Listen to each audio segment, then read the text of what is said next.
Доброго дня усім.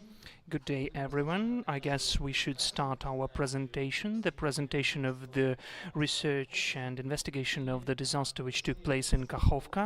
Let me start with several introduction words, and after that we will get into details, delve deeper what really happened on the 6th of June last year and which outcomes it led to. I mean the outcomes as the impact onto the environment and outcomes for the international justice. So, a couple of minutes of history, how it all started and why exactly we decided to deal with this topic. First and foremost, neither Truth Hounds nor Project Expedite Justice are the environmental organizations, the ones which would deal with environment as the main object of their interest. Our role and our function altogether is the international criminal law and the view of what is taking place during the war with the perspective of the law which is the international humanitarian law. It seemed to us that when the disaster happened in Kakhovka, it seemed to us that in the discussions and debates which were instigated instantly after the disaster, we lack systematization, and we also see the lack of legal logics, which would be understandable not only for us Ukrainians, but also for the international community, the ones who are operating the dry categories of law and international contracts and deals. We saw our role as the ones who should make everything in order, make the information in order about what is really took place, both about facts and consequences, and also the role of the developers of the legal framework which can be used gradually to assess the disaster in Kakhovka. And this framework should be comprehensible from our perspective, both for the Ukrainian representatives of the law enforcement system and prosecutors and the international justice. This was the beginning of our idea, our basic understanding, which led to the birth of this project, this huge research. Why did we do? This is the question. First, and maybe the most standard answer, is just to tell the truth, to tell what was really taking place for the sake of those who were affected. Those are not words in vain. Today in Facebook, at our online broadcasts, we see the people who have communicated with us so as we could get the information about, in fact, the events from the first hands. We invited everyone, all the witnesses with whom our field researchers communicated, to join this video broadcast and to hear with their own ears what we managed to find out, including with the help of their statement. It is important for us to tell this story, not only for the foreign media, Ukrainian media, but also to the people who have lived through all of that. Besides that, it was important for us to be involved in the search of justice and those processes which were launched after the disaster took place in Kakhovka at the national or international levels. It seemed to us how as those who could make and order this information, which was already accessible, and also the lawyers who can assess whatever was collected and also show it in the well understandable and organized form, we have some space for actions. And the last point, but is important as well, is the use of this horrible incident, of this disaster, for the sake of the international precedent. The precedent which would allow to better protect the environment from the perspective of the international law in the future, in the context which are not compulsorily connected with Ukraine. It was important for us to even study on these disasters, through these disasters, even the ones which were committed by another side in the conflict, to develop the international law and to make it more capable to respond to such disasters. So, in fact, I guess this is it from me about the history, and let me start with a couple of words of gratitude, which eventually Pascal will also join me, I hope.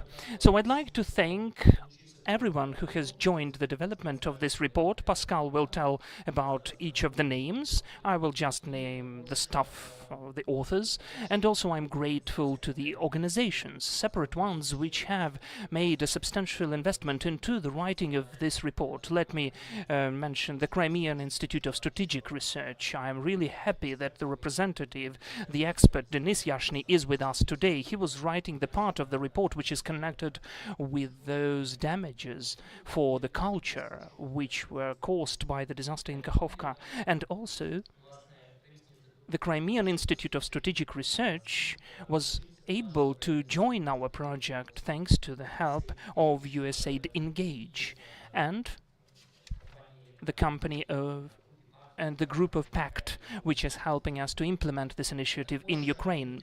And also we are so grateful from behalf of Hounds. We are grateful to the European Union for the organization of this event. Without their support, we would hardly be able to collect all of you here together and to share publicly the information about the outcomes of the research and investigation which we achieved during our work. That's it from me, and I give the floor to Pascal now. Please. Thank you. Hello. English, so some of you might need to get some headsets. You have, you don't. Can someone?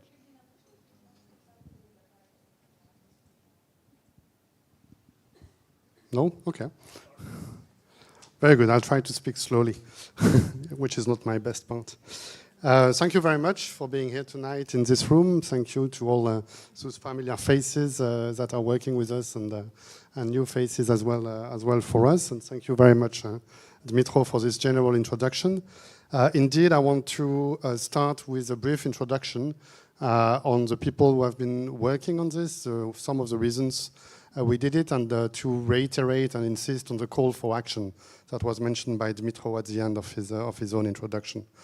So following up on his general introduction, I want first to acknowledge Dmytro Koval, here present, preeminent role and his efforts in leading and coordinating the collective project between Hounds and Project Expedite Justice that led to this report that is with us today. It's true that without his resolve and the work that he's been doing and his efforts throughout this year since the destruction of the dam on 6 June last year, I think it would not have been possible. I also want to acknowledge the work of all the contributors who participated into the field research, into the documentation, into the drafting. From Project Expedite Justice side, I want to mention Dmytro Soldatenko, who cannot be here with us tonight, Myroslava Markova, who will take the floor a bit later, who were in the field documenting and researching for this project, and Amina Moroyeva, who's sitting over there for legal research in the project. On the side of Hounds, in addition to the colleagues who are here with us tonight, I want to mention Andriy Latsiba, Yuri Ukhin, and apologies for the pronunciation, and Vlad Chirik, who all contributed to this work as well. I also want to highlight the work of those who we brought into the project from outside and who contributed with their invaluable scientific work and research. So our colleagues from EOS Data Analytics, who've been working on the images, analysis of the satellite images for us, and our three independent experts, Kathleen Boyko, who was the hydrogeological expert working on this report, Vadim Maniuk, who worked on the impact on flora, fauna, and protected areas, and Andrei Bilenki, who's been working on the losses incurred by the agricultural sector. So a big thank to all of them, and as I will mention in a few minutes, this work will not have been possible with the contribution of everybody in and outside our organizations. Finally, I also want to commend the work of Alisa Goloshapova, from Project Expedite Justice for coordinating, organizing the different contributions and the editing of the report. On Project Expedite Justice side, we want to acknowledge the support of the Howard G. Buffett Foundation, who's been supporting our work on this report and who's supporting in general our support for Accountability Avenues project in Ukraine. The role and the support of the Buffett Foundation has been instrumental in our capacity to actually help the Ukrainian people to ultimately gain justice for the crimes committed since the full-scale invasion and beyond. A quick word on our work, maybe. Project Expedite Justice is a US-based foundation. We've been working in support to Ukraine access to accountability mechanisms since April 2022. And we've been trying to assist and contribute to the work of the Prosecutor General Office, the Prosecutor of Crimea and the city of Sebastopol, the Kharkiv Prosecutor, the National School of Judges of Ukraine, throughout Ukraine, to actually document international crimes through direct investigative work, satellite imagery analysis, open source investigation, and preparation of legal briefs and packages for all judicial stakeholders. So we will continue doing this, and this report is one example of the work that we've been able to do in coordination with partners in Ukraine. The second point beyond this acknowledgement that I want to highlight is that this report is a result of a process where we came together and that we used collective intelligence to address collective harms and victimization to the civilian population. Investigating this specific incident has forced us, international lawyers, international humanitarian law experts, OSINT investigators, human rights investigators, to actually reach out to different areas of expertise and to different researchers with various scientific backgrounds. What was initially anticipated as being a legal analysis of an attack itself ended up being a multifaceted report, drawing experience, knowledge, information from very various sources and very various areas of expertise. And all of this has been pointing in one single direction, which is that we need to build up our collective endeavor to address such crimes transversally, collectively, and to confront our experience and knowledge and findings to bring those responsible for these crimes to justice. And we cannot do this in isolation. We have to work together, bringing together different expertise, different knowledge, different types and methodologies of work to actually achieve this. It's sometimes misunderstood, but large-scale crimes require, of course, large-scale investigations, but at the same time, they entail a very meticulous work, very focused investigative efforts, nuanced legal analysis of all the legal elements to actually match the very detailed evidence collected with the very detailed elements of the crimes that we are trying to pursue. So for each of these elements, we need to find the appropriate evidence. And in this case, we had to tackle both the difficulties and challenges associated with investigating war crimes in times of war and the additional challenges of investigating environmental crimes and demonstrating the environmental damage on the territory. Of course, it's not been easy, and that's why we acknowledged all the work done by our colleagues and contributors from our teams and outside.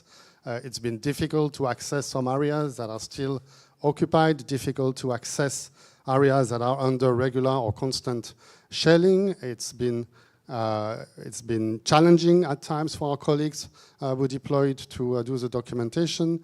It's of course difficult to reach out to individual victims, to identify them, to have them talk to us. It's even more difficult, of course, to have witness statements from the ecosystems and the natural living entities that are victims as well of this crime.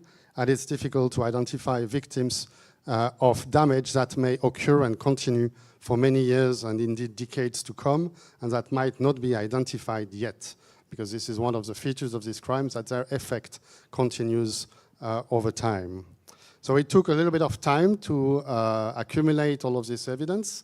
It took almost 1 year to actually get all of this from multiple sources, multiple witnesses, and multiple open source intelligence and information. But we hope that this collective intelligence effort will bear results in addressing the collective challenges that we are faced with as a human society when we are confronted with perpetrators who do not hesitate to attack civilian lives directly, now, and for the future as well. And we tend to seek in silos in our areas of work. The people who are working on international humanitarian law and war crimes are not always the same people who are working on environmental crimes and climate change issues, but all the human activities, including conflict, including war, have an impact on our ecosystems. And what we need to do is that we need to team up to be able to tackle this crime together and to develop our collective efforts to actually tackle crimes that have a collective impact on human beings and the well-being of the people. So what we've been doing is not splitting these different areas of work, but actually building on our respective knowledge, transversal knowledge, and multiplying our understanding of the situation to actually come with this report. And as our colleague from the Prosecutor General Office, Maxim Popov, who is here tonight, stated soon after the attack last year, and I'm going to quote, "There are no borders for the environment, and when the aggressor attacks it, it's not just Ukrainians who suffer, it's all ecological systems that are interconnected and suffering." This is why we are actually very proud to be able to continue supporting the Prosecutor General Office in this work, and we will continue standing by their side and the side of all those concerned to contribute to this effort. In addition to this effort at the national level, and that's my last point in this introduction, we also want to advocate and call for international reaction to this crime. Indeed, as is made abundantly clear in the report and as will be developed in a few minutes by our colleagues, the threshold to prosecute international crimes relating to the environment as war crimes is very high, and the existing international humanitarian law provisions have not yet led to meaningful judicial action against such crimes in times of war. Because this threshold is very high under international humanitarian law, we are turning our attention to the Rome Statute that offers a solution to address this, and we would like to demonstrate in this report and tonight that the criteria in Article 8.2b4 of the Rome Statute is met in this specific case. So I will quickly mention Article 8.2b4, that will be the object of further developments later. It's about intentionally launching an attack in the knowledge that such attack will cause, among others, damage to civilian objects or widespread, long-term and severe damage to the natural environment, which will be clearly excessive in relation to the concrete and direct overall military advantage anticipated. So this article has been used already by the Office of the Prosecutor of the International Criminal Court. It's been used for war crimes, and it's been used in the context of the situation in Ukraine. But it's been used for the war crime of causing excessive incidental harm to civilians and to civilian subjects in the context of the attacks against the energy infrastructure of Ukraine and in the context of the two arrest warrants that were issued in March of this year against Commander Kobylash and Commander Sokolov. It's not been used for excessive damage to the natural environment. There's been calls at some points by external parties to have the ICC start using this article, but it's not been used yet in any case before the International Criminal Court. It is part of the Rome Statute. It is part of the Rome Statute preamble to address the crimes that threaten the well-being of the world, and the ICC, we believe, should endeavor to prosecute this attack as a war crime involving damage to the natural environment. And what we're trying to do is to provide the tools, sources, information, evidence, and legal analysis to allow this. That will help, and Dmytro already mentioned it earlier, to set a crucial legal precedent for the prosecution of individual criminal responsibility for this crime. In 2016, the Office of the Prosecutor has published a policy paper on case selection and prioritization. And in paragraph 41 of this policy paper, they have indicated that crimes against the environment should be a criteria for the assessment of gravity and the possible selection of cases before the ICC. Since then, the prosecutor has indicated that they are reviewing these policy documents as part of a new policy framework that they are developing under the new prosecutor, but they have also indicated on 16 February of this year, actually, that they are working in this context on a new policy initiative to advance accountability for environmental crimes specifically under the Rome Statute. And the prosecutor said, I'm quoting, to ensure that it takes a systematic approach to dealing with crimes within the court's jurisdiction committed by means of or that result in environmental damage. So because of this endeavor, because of the high threshold before the ICC as well to be able to prosecute such crimes against the environment as war crimes, we have prepared this report. We spent the necessary efforts and time to compile relevant evidence and analysis and to make it available to be able to prosecute this as a war crime under the Rome Statute. We are demonstrating in this report the excessive damage, the disproportion, the impact on the environment. This is an exemplary case if we want to live up to the challenge of prosecuting environmental crimes, and we hope that this report will help in achieving this. We believe together that victims deserve it and that it's time to do it. So thank you very much, and I give you back the floor. Дякую, Паскалю. Thank you, Pascal. Good evening, everyone.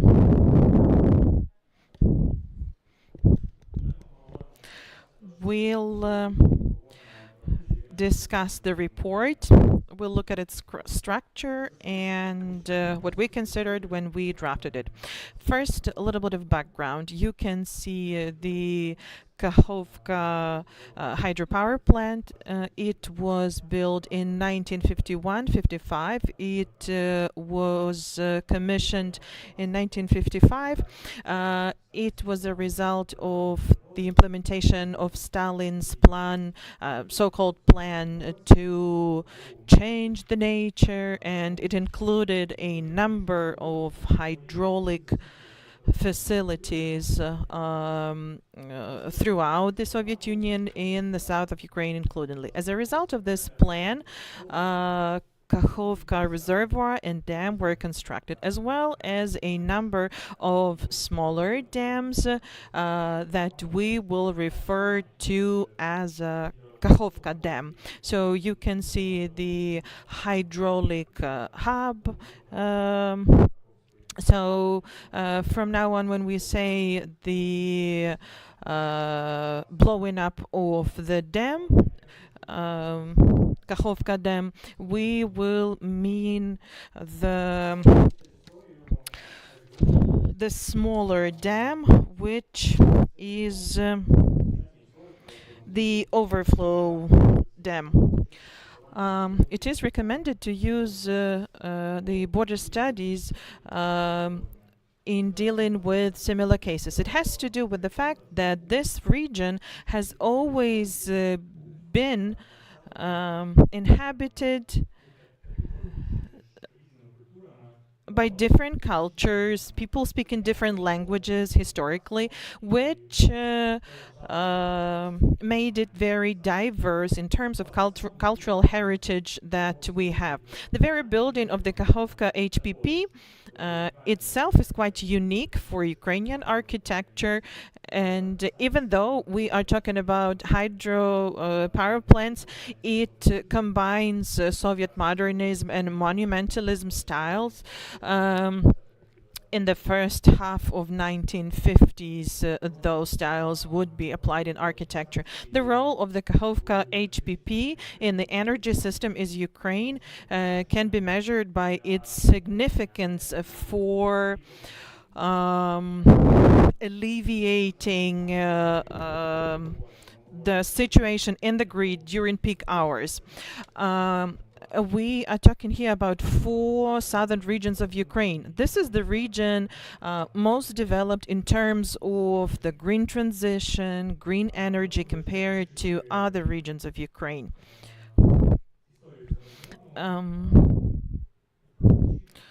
A little bit more about the background and history. The reasons for why the Kakhovka Dam was constructed. Number one, of course, that's energy generation,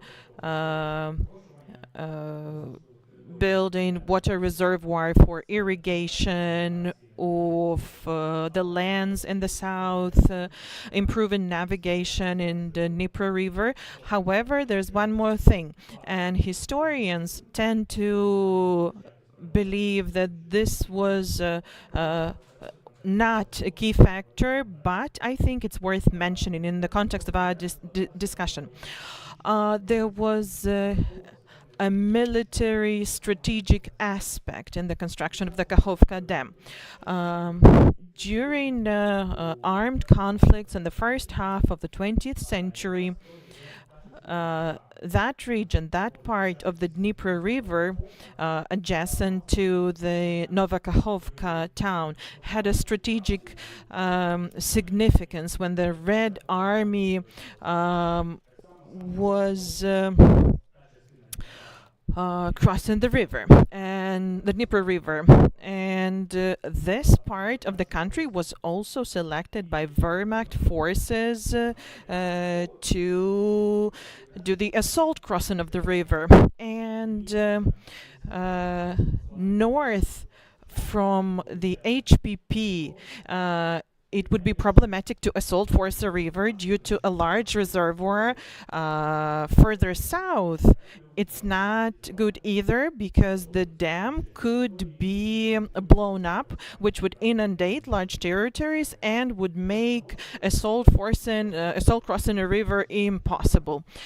Once again, let me emphasize that this was not the key reason for the construction of the Kakhovka Dam, but it's very interesting in the context of our discussion tonight.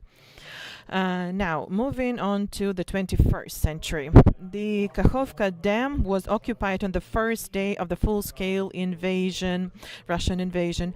This is a CCTV footage, a screenshot. You can see Russian military with armbands, the armored vehicles with Z letters.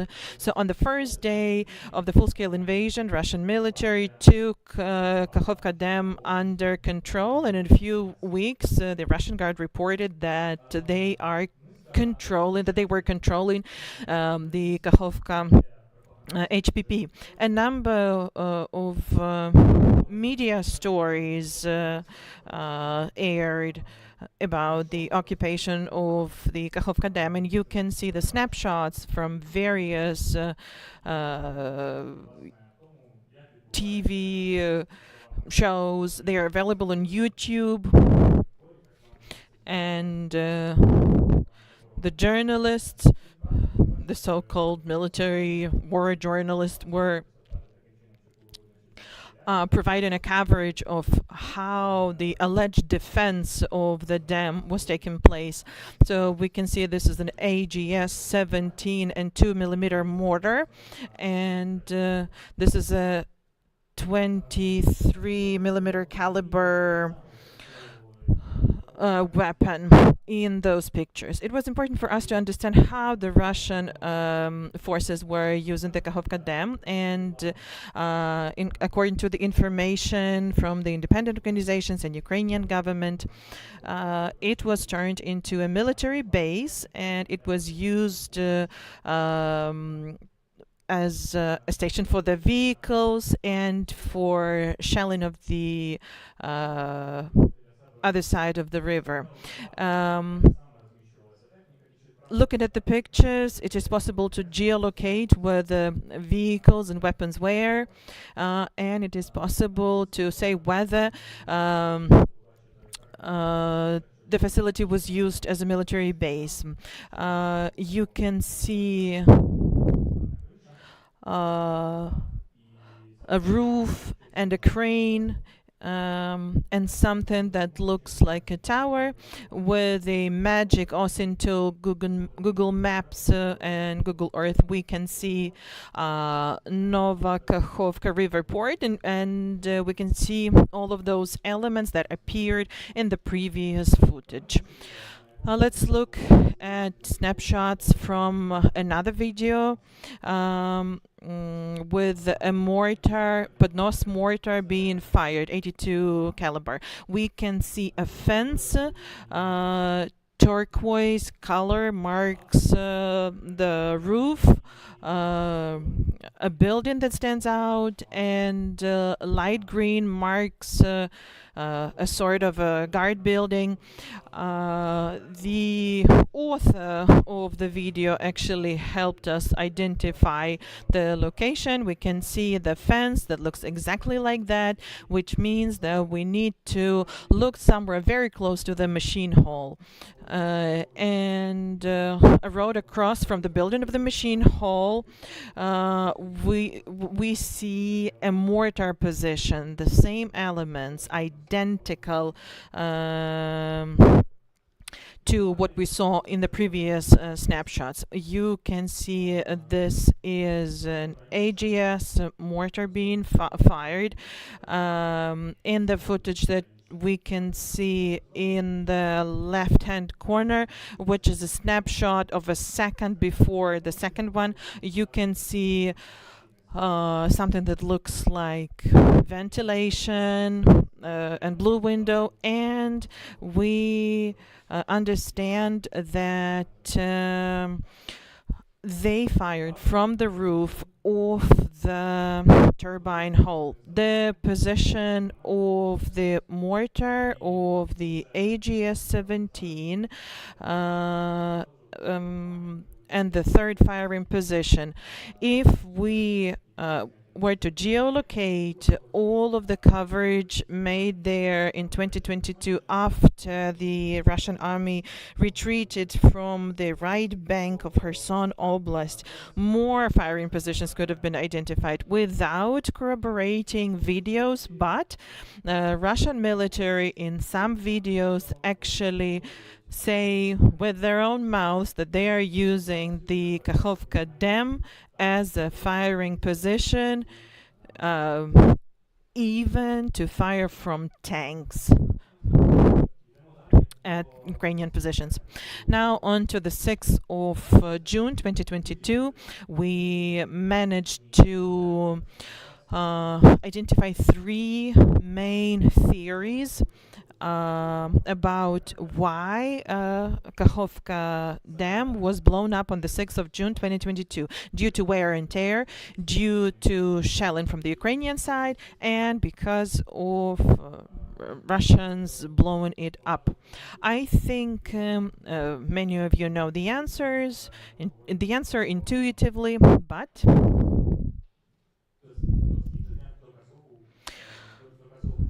we drafted an evidence-based report. So our objective number one was to delve into what happened and to analyze every theory of events and to identify the one that is most probable. So, theory number one, Kakhovka Dam was destroyed because of wear and tear. What prompted this theory were two posts on Twitter from Bellingcat, investigators, which is on the left, and investigative journalist from Russia on the right, who says in his tweet that maybe Mother Nature destroyed the Kakhovka Dam. Why did they think so? Or maybe why do they think so? So this conclusion is from comparison of two satellite images. First is from May 28th, 2022. The damaged bridge as a result of hits, and on the 23rd of May, on the 5th of June, we see that the bridge is already destroyed. We do not know, so you can see the comparison, the satellite imagery. And that led to a theory that Kakhovka Dam allegedly was destroyed as a result of the wear and tear. There's one more thing. The satellite imagery also clearly shows that the water level is very high and the water is spilling over. And indeed, the water level in Kakhovka Dam as of 6th of June 2022 was record high, compared to the previous 30 years. However, this theory fails to account a few key factors that, in our case, are evidence that the Kakhovka Dam did not just break apart or fall down or was destroyed by water pressure from the water reservoir, but it rather was destroyed as a result of an explosion. A Norwegian company that does seismic monitoring, it documented, well, it's only one of the snapshots. So the Norsar company registered that at around 2:35 and 2:55 a.m.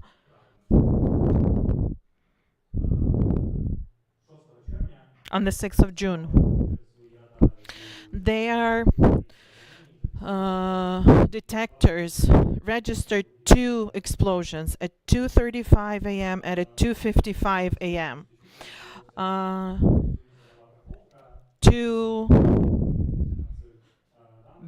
It is impossible to pin it down to the exact location near Nova Kakhovka town, based on this data. But Norsar company are convinced that the sources of explosions were not further from 20-30 kilometers from Kakhovka Dam. These are a few first. This is the first imagery taken with thermal cameras by Russian soldiers. They were posted on Russian social media. We can see that the dam is destroyed as of 2:45.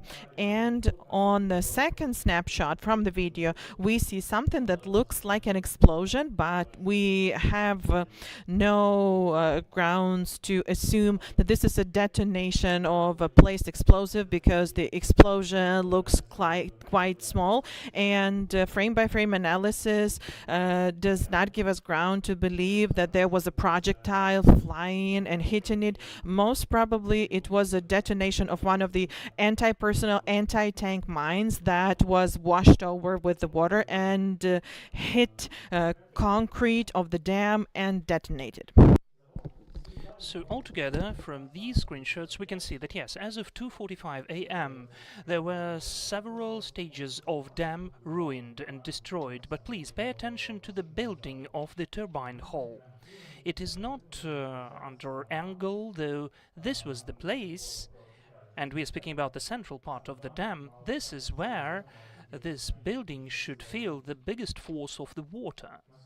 So the next famous screenshot from the destroyed Kakhovka Dam was made by the drone. We don't know the time when it was made, and at this screenshot we can see that the building is already under the angle, or is bent, but we can see that its central part is destroyed. The northern part has fallen onto the water.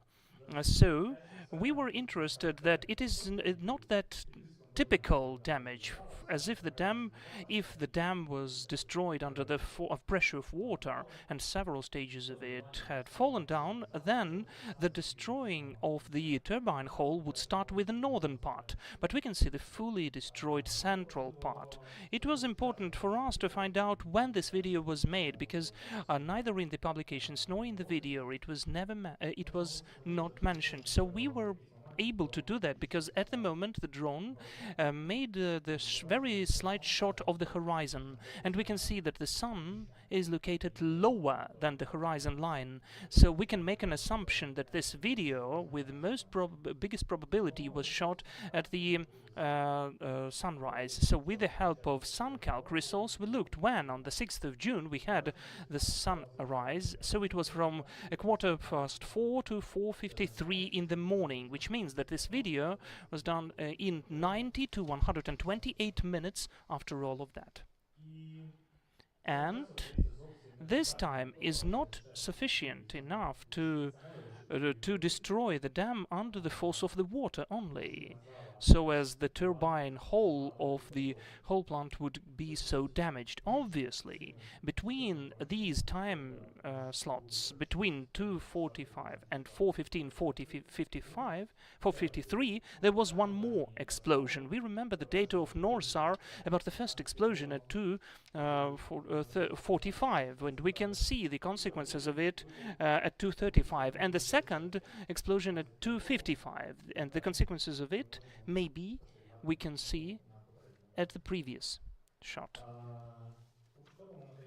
In the wonderful material of the New York Times, we can see why and how Kakhovka Dam could be destroyed. They surveyed and questioned several of the engineers, and they all unanimously said that the most probable damage could emerge only as a consequence of the placing of the explosives into the passage which is going along the body of the dam. It is called the passageway on the scheme, on the graph, and it's important to mention that access to this passageway can be accessed. It can be accessed only from the turbine hall, which is at the left bank of Kherson region. That is, it was under the controlled by the armed forces of Russian Federation. In the same article, if I'm not mistaken, the New York Times provided such a GIF file. Somehow we don't see it. It is not played back. Well, I will explain it to you with the words, because it would be easier to see it. But if we look at the part of the dam which is not ruined, between the pillars we can see the dark gray background. This is the concrete roof of this passageway along the body of the dam, and obviously it is above the level of the water. But if we look at the part of the shot when the dam is not there anymore, we can obviously see that the top of these concrete roof is not there anymore. So the most probable thing that it was also destroyed because of the placing of the explosives within the body of Kakhovka Dam. At this stage we can state that it was an explosion, and it's the most probable that it was the internal explosion, and the access towards this passageway along the body of the dam was only belonging to the representatives of the Russian armed forces. The second version, that Kakhovka Dam was ruined because of the shelling by Ukrainians. Obviously, the origin of this version is obvious. You can see it on the screen. Somehow, a very popular opinion was that Kakhovka Dam was destroyed by Ukrainian shelling thanks to the use of the MLRS Vilha. Somehow, they were not even speaking about HIMARS, but about Vilha. But they were speaking about HIMARS as well. So, there was published several videos by Russian so-called military correspondents and media, by the military themselves. And at these videos we can see the consequences of the shelling and the hit of the projectiles against the area of Kakhovka Dam. Let us recall the first part of my speech, when I showed to you the screenshots from the videos, both from the area of fire, from the territory of HPP, and these fire positions and the military equipment located there, they were the aims of Ukrainian strikes. And at some of the videos we can see some of the destroyed Russian equipment, including this screenshot, which I offer for you to see. At it, in the red rectangular, you can see the electronic warfare system, Repellent 1. It is destroyed, and it has been confirmed among the Russian propagandist and local channels about it being destroyed because of the shelling at the beginning of July, this electronic warfare system Repellent 1. And also, out of the important observations which we can achieve analyzing this screenshot, we can see that the main strikes were against the bridge, the railway and automobile bridge above the gateway. Why did I tell you that only one of the aims of the Ukrainian strikes against this plant were was the equipment, the positions which were located there, because another aim was to cut the super important one of the two Russian logistical ways through the Dnieper River before the right part of Kherson was deoccupied. Those were several arteries, the railway, the pontoon and the automobile bridges, and the automobile and railways which were going along Kakhovka Dam. So this is the automobile bridge in a different place, and here we can see the most probable 227 millimeter projectiles of HIMARS hits, which finally forced the Russians not to. Well, it did not even force. It made it impossible to use this logistic way. We will use here the screenshots of the satellite shots. The satellite shots themselves, which can be accessed freely in the open access. This one was made on the 2nd of September, and here we can see the well-captured territory, well, at least the substantial part of the territory of Kakhovka hydropower plant, and analyzing these shots we can see that the biggest amount of the strikes was against the bridges. The bridge through the gateway to the right and in the upper corner, and to the bottom corner we can see the automobile bridge. In both cases, those bridges, well, the bridge through the gateway is in fact really far from the body of the dam, from the part of the dam which was destroyed, the alluvial one, and the bridge which is in the bottom part from the overflow wall, and the bridge down there in the bottom is the only point where the automobile road goes further from the dam, because after that it goes on the dam. So the armed forces of Ukraine chose this aim to strike against it, and we can assume out of that that it was done to minimize the risk of the damage of the gateways and the body of the dam. One more shot, satellite shot, from the colleagues with SCHAM on the 18th of September 2022, and we can see this bridge through the gateway which is fully destroyed, and what witnesses about that the Russian armed forces had pontoon passages through the channel. As of the MLRS Vilha, as I mentioned before, these kinds of damage was done by the shells on projectiles of HIMARS. The MLRS projectiles, Vilha, have the biggest part of firepower, because if I'm not mistaken, in HIMARS it's about 80 to 90 kilos. In Vilha, in different types of shells, it could be from 150, 170, even up to more than 200 kilos. So in practice, the difference between the damages against the asphalt cover would be not that substantial. This is again the shot which is dating back to the 22nd of June 2023, Chongar Bridge, which was hit with the biggest probability by MLRS Vilha. Why do I say the probability? Because it is on the distance of more than 120 kilometers from these from the combat line, which makes it in fact not accessible for the American MLRS and shells which were accessible for Ukrainians then. At the moment, if I'm not mistaken, the Ukrainians had already Storm Shadows missiles, but the parts of their in fact warhead was 400 kilos, and if we use 400 kilos, the damage would be much substantially bigger in comparison with what we see on the shots. One more argument. Well, again, we don't see GIF file. Can we show this picture, the moving picture, please, because it would be obvious, dear technicians. If you can press the button of play. No? You cannot? Okay.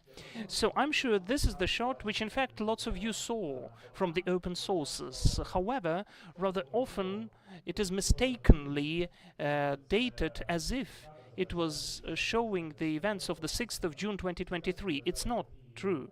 This shot shows the events of the 12th of November 2022, when the Russian armed forces were retrieving from the right bank to the left bank, and they blew up the automobile and railway which were going along and on Kakhovka Dam. A very substantial explosion. Unfortunately, we cannot see it, the scale of the explosion, but these are the consequences. From this satellite shot, we can make a conclusion that the body of the dam was not damaged in spite of the placing of most probably a very substantial amount of explosives which allowed to fully destroy the three parts of the railway bridge and the automobile bridge, but it did not destroy the dam itself. From this part, from the analysis of this version, we can make a conclusion that these damage or destroying of Kakhovka Dam would be impossible if the explosives were placed externally, and also it would be impossible as the result of shelling, moreover, from the MLRLS. Let's move to the third option and version. So it turns out that we have enough of arguments to say that the third version, well, the analysis of the first two brought us to many arguments which prove that the third one is the most probable. But let's add more arguments. On the 30th of May 2023, that is a week before the Kakhovka Dam was destroyed, the Russian government has adopted the Regulation 873, which provides the prohibition for the investigation of the emergencies at the dangerous production objects and hydrotechnical units on the territories of then occupied territories of Ukrainian regions. However, the paradox is that, in spite of this ban, the Russian investigatory committee, after the blowing up of Kakhovka hydro plant, opened the criminal case and began to interrogate the Russian soldiers. According to the notification of the investigatory committee, the military who were serving then on the territory of the dam, which was in fact paradox. And we can even we can be confident, assuming that this is contradicting the principles of the impartial investigation. As for the level of the water, I mentioned that it was of the highest level during the 30 years. That was 17.5 meters, the level of the water, and you can see that it was increasing really persistently since spring 2022, and these actions may lead to the effect of water bomb. What does it mean? To pile up such a level of water in the reservoir, to see the highest level, so as the damage after the release of this water from the reservoir would be of the highest scale possible.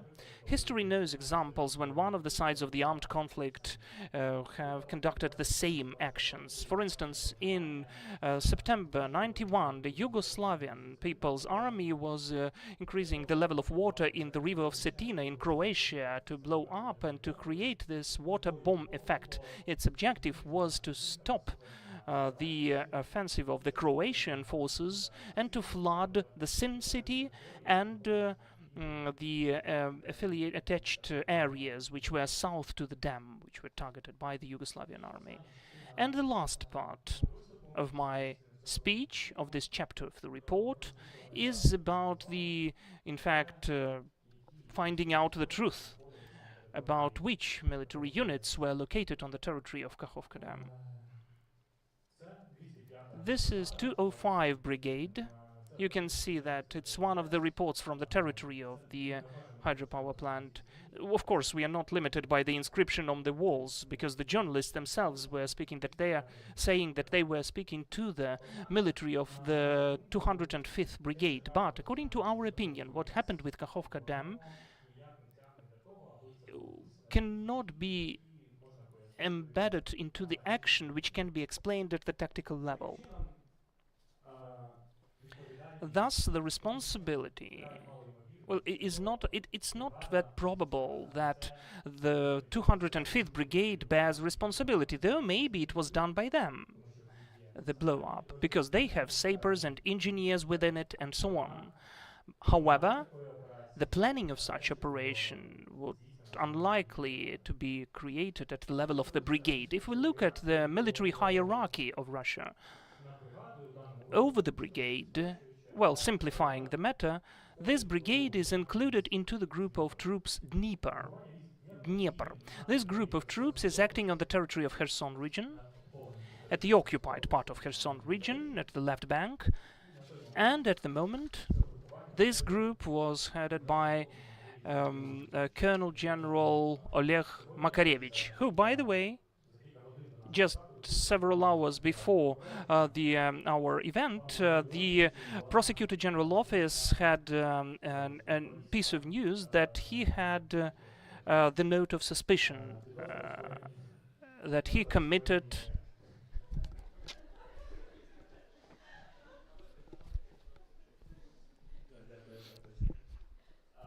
Yes, thank you for correction. That he committed this war crime.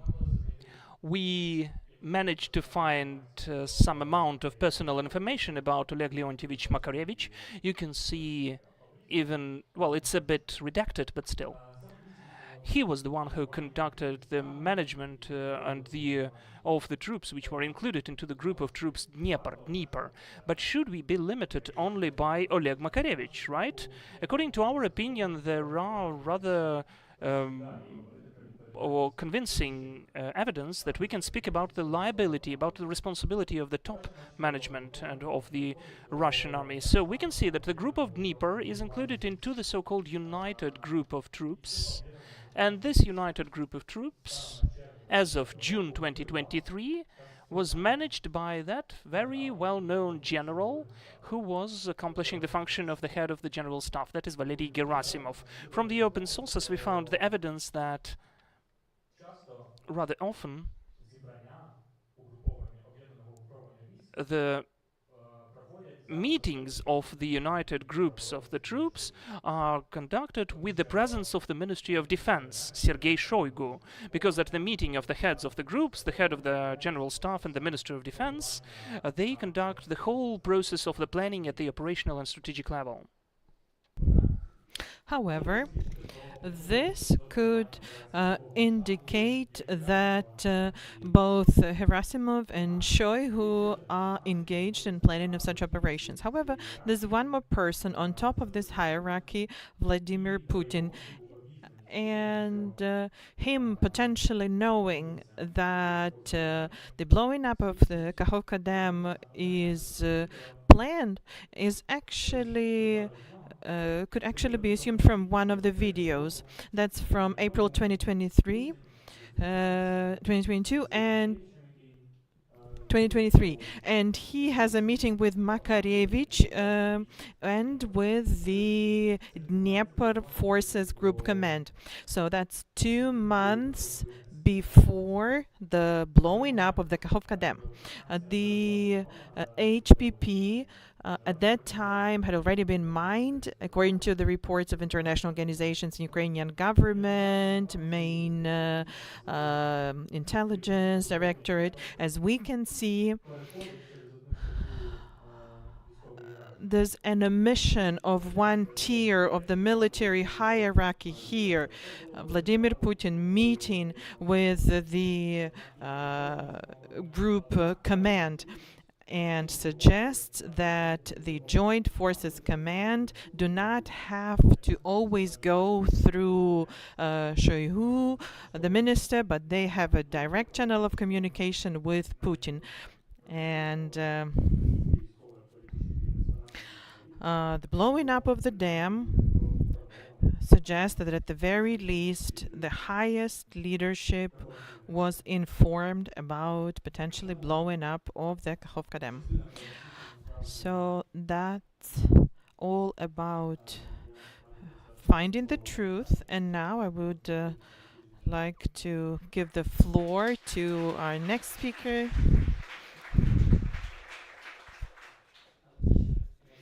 But that's not the end of our discussion. Next, we will be talking about the ramifications of what happened. So first thing we needed to do was to actually explore the functions that the Kakhovka Reservoir played in the region. We identified 5 functions that, according to our opinion and the academia we consulted with, were most important. First, using the reservoir for water uptake for several regions. You can see the data from the Dnipro region, other Ukrainian regions. So this is how the water was used. Next, the Kakhovka Reservoir had a water level sufficient for irrigation system. Kakhovka was not only about the reservoir, it had a huge hydraulic irrigation system that actually was fed by the Kakhovka Reservoir. And this irrigation system is the largest in Europe, with all of the channels that exist existed because of the reservoir. Thousands of square kilometers had an opportunity and benefited from the existence of the reservoir. Next, biocenosis habitats. So the species that live in water. Indeed, Kakhovka was a habitat for many species and organisms. Next, Kakhovka was a headwater structure that provided littoral water horizons. So Kakhovka provided a certain level of groundwaters in a juxtaposition to Dnipro River and also further forward. So depending on how much water was in Kakhovka, that many meters you had to dig to get to water for irrigation of agricultural land or something else. When this reservoir was drained, this water level went down and the water was lower in the ground. And next is regulating microclimate of adjacent territories. So the microclimate that impacted flora, fauna, biodiversity in the region. In terms of how the blowing up of the dam impacted the environment, we identified 3 key factors of how the released water affected the area. We call this vehicles of damage.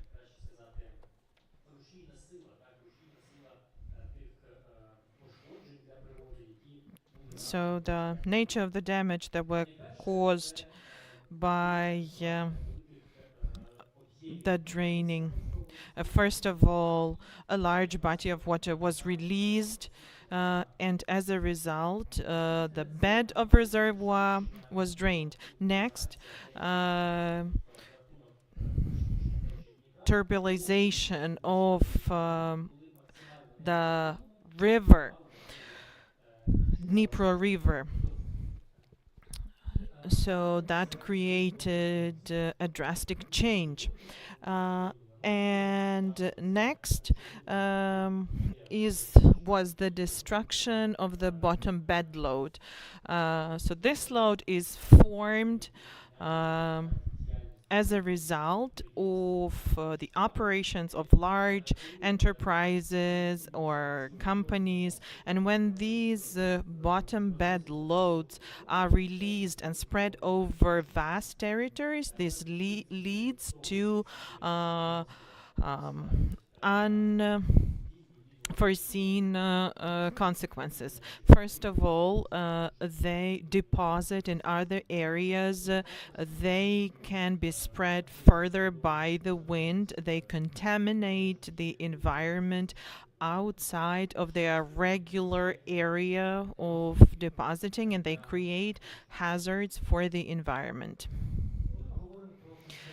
In terms of specific types of impact that we managed to document, mostly through quoting reports that were published before us, sometimes doing our own research, we can break them into the few next slides. First is contamination of the waters with toxic and hazardous compounds. We saw rapid increase in concentration of certain chemicals in the soil, which leads us to believe that it was because of the blowing up of the Kakhovka Dam. The hazardous chemicals were spread out. Next, bacterial contamination of water. A large number of dangerous bacteria were released into water and were transported by the river flow, and in many regions, towns, villages, settlements, the quality of water went down, specifically because there were various bacteria there. Why that is of interest for our research, Volodymyr is going to elaborate on that. However, I have to say that significant damage to the civilian was not caused by these bacteria because the government responded swiftly. In particular, there were water quality monitoring points which helped to identify the exact locations, exact spots where the water quality is very different from the normal levels and where there were bacteria that can cause dangerous diseases. And responding to the information collected at those water quality measurement points, Ukraine would change its policy. So without this proactive approach, the consequences would have been much worse.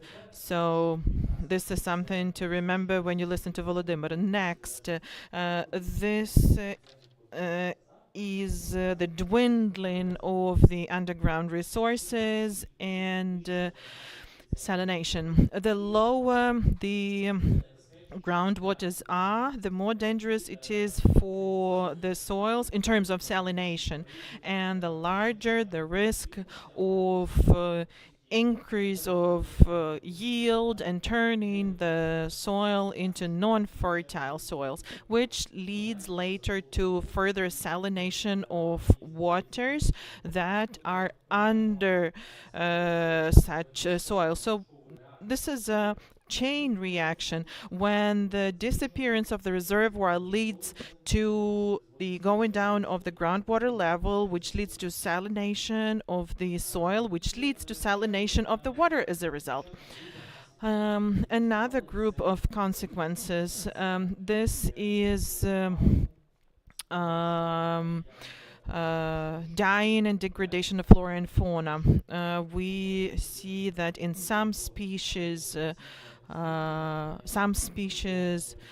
nearly went extinct, some endangered species, and this actually was registered along the inundated areas by the Dnipro River. And in terms of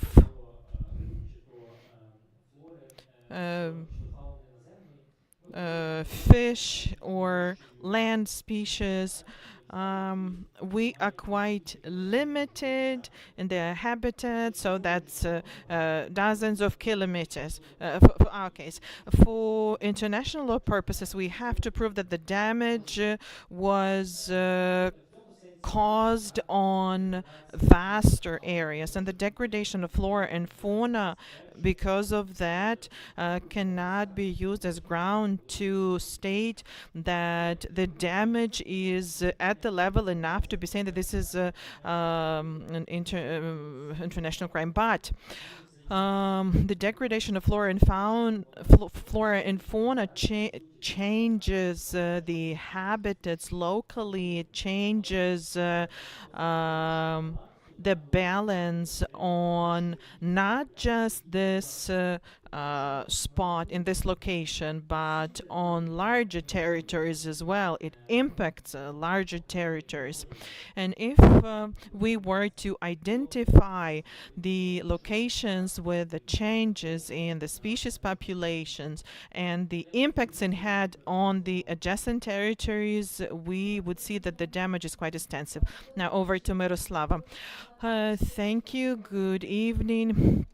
Even though you made a lot of, you made a nexus to Volodymyr's presentation, but I have to take the floor before him. This slide is a bit misleading because it looks like we want to overwhelm you with numbers, but it's not the case. However, ignoring the impact this had on the economy cannot be ignored. And in the affected regions, this is something that is not limited to numbers. This is something that is reflected in the decrease in revenues and quality of life. And this is important because this report is about witnesses and victims, and it's for them. We know that as of now, all of the economy sectors incurred losses. Ukrainian government, UN, other organizations did their estimates. So we partially used their data for our research, but we also took trips to Dnipropetrovsk, Mykolaiv, Kherson regions to have eyewitness accounts, which helped us to get a better picture of the damage that was caused to the industry, to fisheries, to aquaculture as a result of the blowing up of the dam. In terms of energy and hydropower and the loss of the HPP and the functions that Roman elaborated on when he was talking about the background and helping the grid with peak hours and the losses that infrastructure of Kherson, Zaporizhia Oblast incurred in their energy sector. Energo Atom enterprise also incurred losses, and in the appendices to the report there's further information about how the blowing up of the dam affected the functioning of the Zaporizhia NPP and what ramifications it had for the nuclear power plant. In terms of energy sector, during our field missions, we documented that the solar energy generation was affected as well in Mykolaiv Oblast. Some companies had their facilities inundated, some solar panels, and even when they restored their operation, they couldn't go higher than 30-40% of performance. So those were significant losses. In terms of impact on trade and industry, small private companies were hit hardest, and also trade along the river in Kherson Oblast was affected. Aside from that, we have to understand that if we were to analyze the number of flooded buildings, the top one would be residential buildings, but then it's agriculture and industry, and we focused on that specifically in Project Expedite Justice. We look into the cases of stealing food produce and the losses that the agrarians incurred during a full-scale war, and we actually focused on this in the context of the blowing up of the Kakhovka Dam. Fisheries and aqua culture was affected as a result of the full-scale invasion of Russia. The fishermen had limited access to rivers, to the sea, and the Kakhovka Dam was quite helpful for the functioning of the fishery sector in the conditions of the full-scale war. So the damage and unemployment went on the rise as a result of the commencement of the full-scale invasion. Regarding hydraulic melioration, the Kakhovka reservoir was used for irrigation. It was used for 90% of the land in Kherson Oblast, over 70% in Zaporizhia and Dnipropetrovsk Oblast. So the damage is quite significant, and within the framework of exploring the agricultural sector, we did our estimates, engaging the experts, and we managed to identify that because of the blowing up of the dam, the area over 5,000 hectares of agricultural lands was flooded. What's important is that we don't have access to the affected territories, and the lands that were dependent on the irrigation, they are on the left bank of Dnipro River. So these estimates are preliminary, and most probably the damage is much higher. But based on the estimate that we have, the overall damage to the sector is over $5.5 million. So how was the estimate made? To assess the losses, we analyzed the agricultural crops that depend on irrigation, and also we analyzed the dynamic of agricultural lands, and we arrived at these numbers. Also, based on what we are seeing now, the yearly damages due to the interruptions in irrigation lead to losing $370 million annually. Once again, these are approximate calculations. It is impossible to have exact data, but the conclusion is quite apparent. The agriculture was negatively affected from the commencement of the full-scale invasion. The agriculture has suffered a lot. And I'm giving the floor to Volodymyr. Thank you so much. My name is Volodymyr Hryshko. I'm the legal counsel of Hounds, and I will be the last one to speak about the legal part of this party. So, at the first glance, the Ukrainians especially understand that Kakhovka Dam was blown up by Russian military. But even if something is obvious and understandable, it's not the reason not to dig it up and not to research and support this point. Because the world, in fact, is very multiversal, I would say. They create rather frequently and provide different theories what really took place and why. And in fact, what's important is not to allow these soaking through alternative theories which are not truthful at all. In our case, and we need to prove and explain what really took place. I thank the investigators team and Roman for the presentation of really substantial evidence of Russian military involvement. But if we speak about the responsibility, especially about legal liability, it's not enough just to speak about the involvement of Russians, especially when we speak about the international courts. When we speak about international justice, we need to speak in a very specific and precise legal notions, where we need to prove every element of crime. And these elements are not just limited by the involvement of Russians. That is why, in fact, let us speak about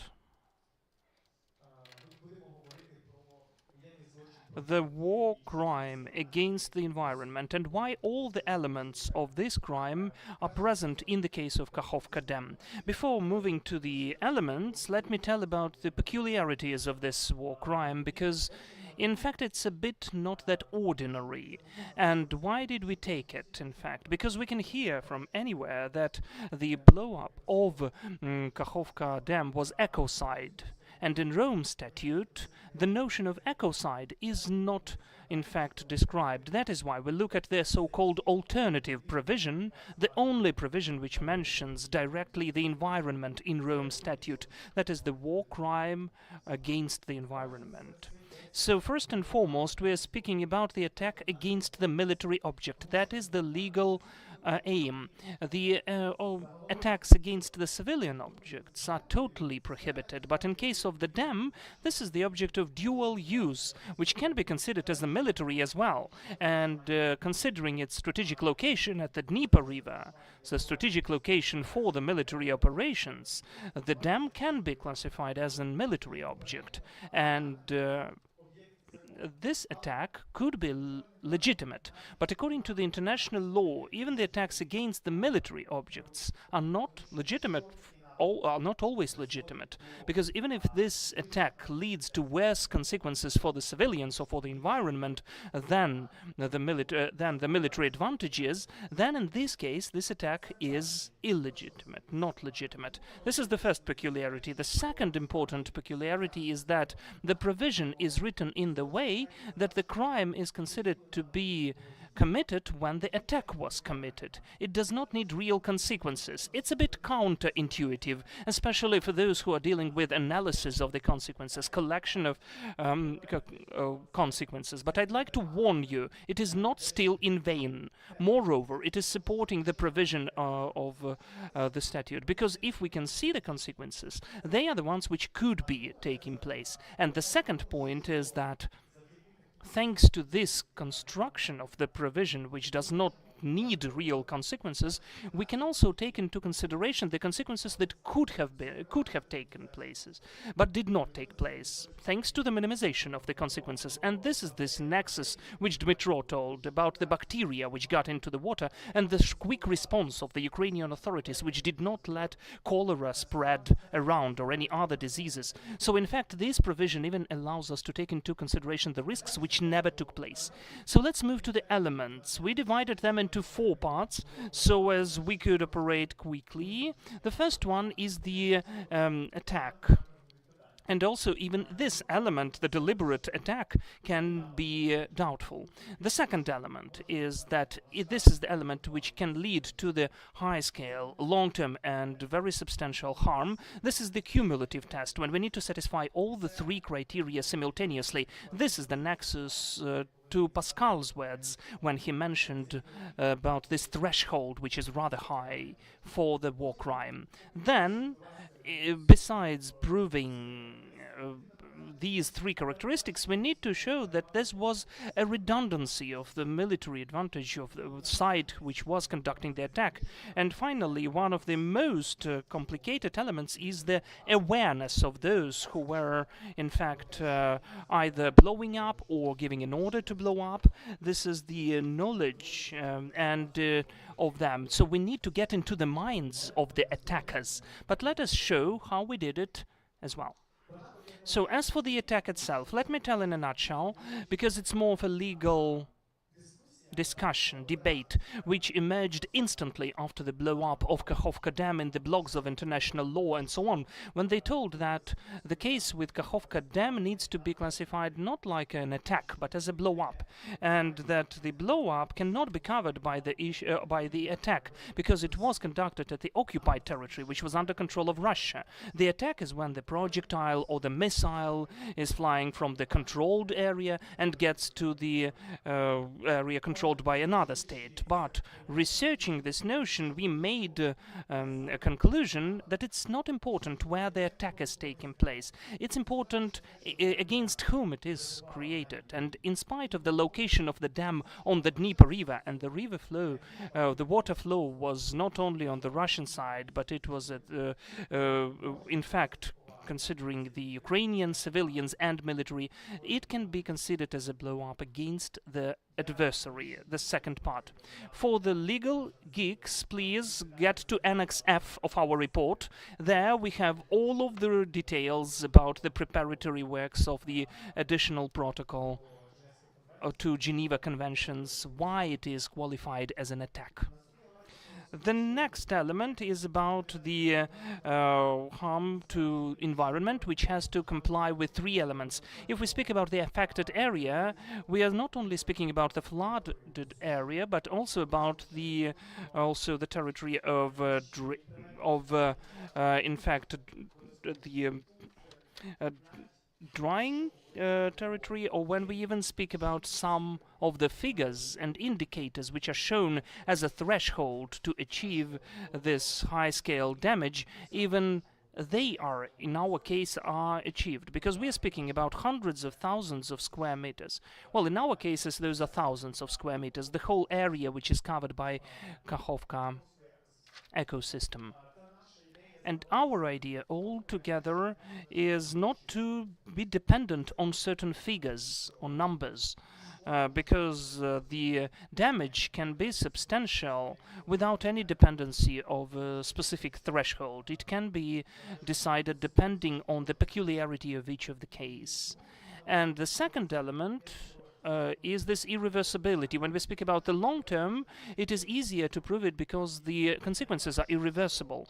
And the first thing which occurs to our mind is the certain types which were either in the certain species which were endangered because of the flooding and the, in fact, dried up the Kakhovka ecosystem. They totally were vanishing. And we also found out some types of species of insects which could disappear and be extinct because of this blow-up, which leads to the long-term nature of these consequences. Another point is about the military advantage, and the Russians were mentioning for multiple times as if they stopped the counter-offensive of Ukrainians blowing up the Kakhovka Dam. But we involved the military experts who helped us to find out the situation and what was the real military advantage. And secondly, we analyzed ourselves from the open sources, the maps of the troops' location. For instance, this is the map where mostly we can see that the lozenges which are in red are Russian troops, the blue rectangulars are Ukrainian troops. So the Russian troops are having the advantage. There are much more of them on this area. So the main direction of counter-offensive was not the zone of Kakhovka Dam. Moreover, we may speak about some military advantage in the perspective that the war really swept away certain areas and flooded, and the Ukrainian military at the moment were at some islands between the left and the right banks of the Dnieper River. So this military advantage could be expected, because the flooding could lead to the retrieval of the troops. But there are 2 points. The first one is that these groups were not that substantial, not that big, and secondly, that this way is very short-term, because when the water goes away, these islands again emerge on the surface, and then the Ukrainian military can come back, and it will never lead to any military advantage of the Russians. Moreover, we can see that the Ukrainian troops are at the left bank already, not only at the right one, which again confirms the point that the military advantage was very limited. So expecting it in a high scale was not possible. But the harm, the damage to the environment, just looking at the scale of Kakhovka Dam and the Dnieper River in that part, is incredibly high. And when we compare, in fact, this damage and the expected damage and expected military advantage, it would be clever to make a conclusion that here we could see the violation of this proportionality principle, that this attack was still disproportionate in the context of consequences and advantages. And the last element which I mentioned, which was rather interesting, that is the knowledge of about the criminal nature of your actions by the Russian military. It's really hard to prove what they could think, but our focus was on the proving that even the ordinary Russian soldier, let alone higher top commandment, they could really know about the consequences. We even compiled that in a separate annex, and I invite all of you to get acquainted with it. Those are the statements of the top military commandment of Russia, where they describe in all of the ways the disastrous consequences for the civil population and the environment if the dam is blown up. It could be the proof of the knowledge of the Russians what it could lead to. Those are plenty of statements of different top officials, but a very demonstrative is one of the videos where just a usual Russian private in December 2022, half a year before the blow-up, even acknowledged himself, and he even mentioned the number 80 settlements which would be flooded if the dam is blown up. So we can make a conclusion that it was not only from the military political commandment, but they themselves knew about that and even spoke about that at the pre-recorded videos. All of that is showing, in fact, that the Russians were fully understanding which environmental disaster could be a consequence of the blow-up of Kakhovka Dam. So, summing it up, the whole speech of ours, this case shows that the International Criminal Court can prosecute the perpetrators who can be accused of the blow-up of the Kakhovka Dam by the 824 provision of the Rome Statute, and that the prosecution of this case can provide the new standard of environmental protection which is needed by the international humanitarian and international criminal law. I think that's it from me. Thank you.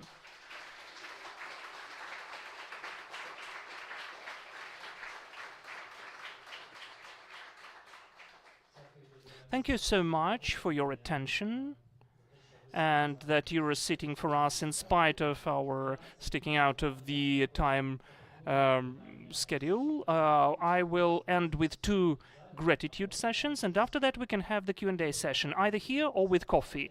2 thanks, first of all, to the foundation of Polina Rayko, which allowed us to use this image. Maybe you know that the hut which was painted by Polina Rayko was flooded. This is one of the cultural objects which were really affected because of the blow-up of Kakhovka Dam, and it seemed to us so important to highlight this report with more demonstrative but less traditional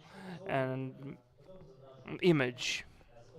Those are not flooded buildings in Kherson region, not the dam itself, but the thing which really symbolizes the losses of Ukraine altogether because of this crime. Another gratitude goes to Greenpeace, the German part of Greenpeace, who prepared one of the annexes to our report. All of the annexes can be found at the web pages of Project Expedite Justice and Truth Hounds. If they were not published, or if we would print them out, you wouldn't be able to take this book home. But they prepared an annex about the blow-up of Kakhovka Dam and its impact onto Zaporizhia NPP, nuclear power plant. So if you're interested into this aspect of the blow-up of Kakhovka Dam, you can look in the annex. What's our consensus? This is a democratic question. What do? Are we staying here, asking all the questions in the more traditional format of Q&A session, or are you ready to have coffee, tea, snacks, and we'll communicate over there? What do you say? We can see. What shall we do? So again, thank you so much, and let us move to another room where coffee is.